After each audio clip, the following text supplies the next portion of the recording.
The weekend has been met with mixed feeling amongst survivors of clerical abuse and the public alike. But for one victim of institutional abuse, this recent statement from Rome does nothing to help him or others like him. In his first television interview, Barry Clifford joins us to talk about the abuse he suffered at the hands of the Christian brothers in this country.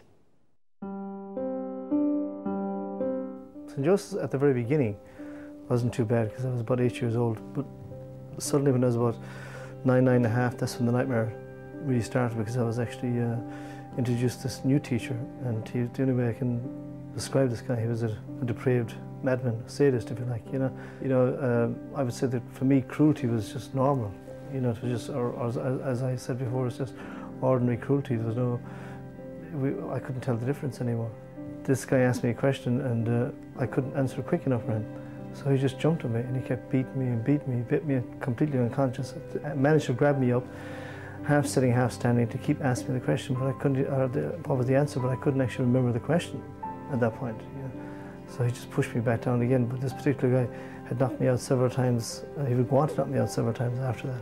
You wake up each morning, I couldn't have a breakfast. If I did have a breakfast, I'd just bring it all back up again, because the fear was so overwhelming, I couldn't concentrate.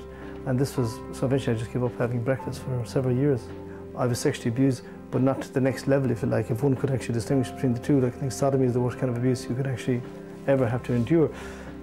But when I was about 11 or 12 years old, this boy came back from holidays. He was put out to a bachelor farmer, and he started telling me he was bleeding. I didn't quite grasp what he was saying, and he had a piece of bread in his hand that he couldn't eat anymore, and he just walked off, crying softly to himself, going to the toilet. And I didn't pick up for several years after what had actually happened to that boy. I've never seen or heard of him since. I can't remember his name. But this, to me, was just another dimension. It was a constant fears put-downs, and every day we were told on a daily basis how little and useless we really were. So, Barry Clifford, by the way, joins us, and thank you for joining us on the programme, Barry. So, it was physical, it was emotional, it was verbal, it was sexual. It was just... It was all-encompassing.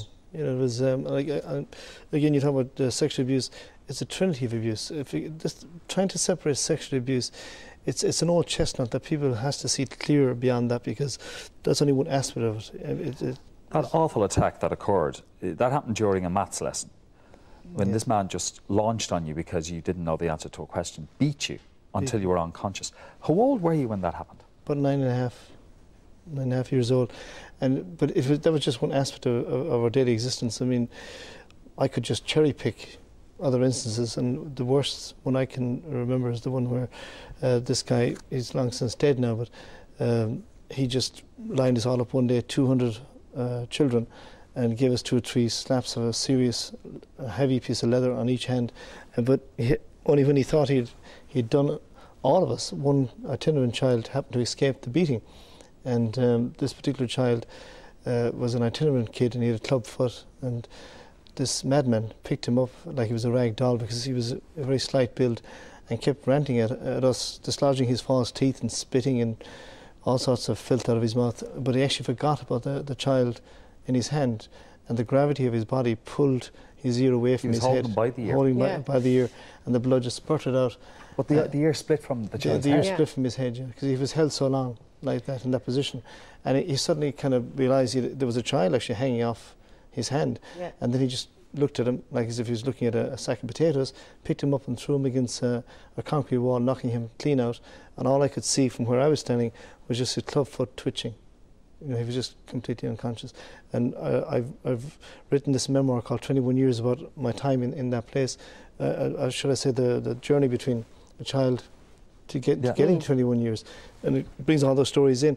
And I remember stating in the book that to me this was just ordinary cruelty. It was like, it was nothing to me. It was the last barrier where it became really normal. But when you explain it to us and to anybody watching this programme, it's excessive, it's extreme, it's depraved. But for you, it was run of the mill. It was normal. You got to that point, and it was the only, I suppose, to see beyond that. It's only when I was very lucky and fortunate when I stayed with families in summer and Christmas time that took us out as an act of charity, if you like. And I was very lucky in that respect. Unlike that boy I mentioned earlier on, he was very unlucky. And I had certain guiding forces that to keep me well and safe mentally as well.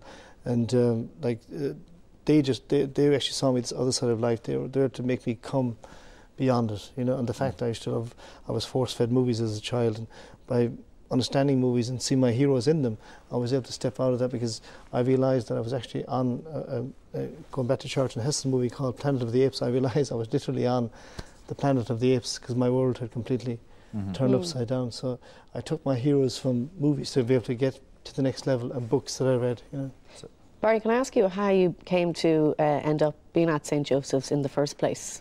well, it's each tale, including my own, there's even more amazing tales than mine, but mine was, I was actually born in London, and my parents, my father was actually 15 years younger than my mother, and they just didn't work out, but they didn't want to expose their own unhappiness, so my father left me with my grandparents in Kerry. And again, I suppose any psychologist generally attests to the fact that if you get your first 6 years of your life, the formative years, and I had the guts of that, and they were very good, very loving parents. This was with your grandparents? Grandparents. Yeah. And what happened then was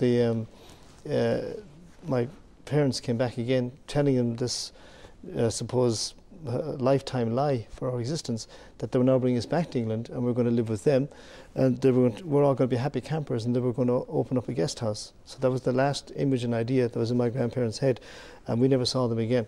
When we did get back to England, we lived there for 3 months, and then my mother's sister left me off at a nuns' convent in Summerhill at Lone, and that was it. We never saw our parents again. So you hadn't done anything wrong. It's not like you were mitching from school. No. They just couldn't cope in their own ways. Your crime was you'd been born. I was born. Yeah. Literally, that's a good way of putting it. But when I was there, then the shock of actually having this idealistic world that I had, ideal world, was just suddenly gone. And after about a week, realising, where am I? What is this place? I suffered a stroke. So a stroke?